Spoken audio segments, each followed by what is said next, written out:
So what's up mga kasaka? Yan po, welcome to my vlog. So nandito naman po tayo sa aking talungan. Ayun o. Buti lang po umulang kahapon.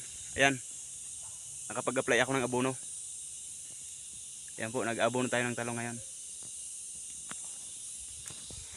So ito yung abono ko kasaka. Sa timba. So bali pala yung abono ko dito.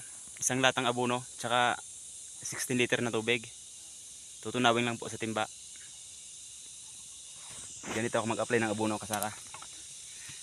Ayan po. Susulo naman tayo dito sa talungan ko. Walang kasama. Ayun kasaka. Isang lata lang din bawat puno. Yung buhos natin dito sa rekta lang.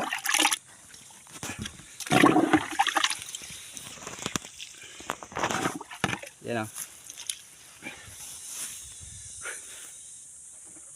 Buti na lang talaga umulang kahapon ng malakas.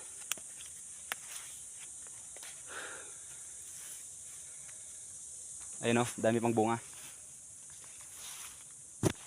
Yan po.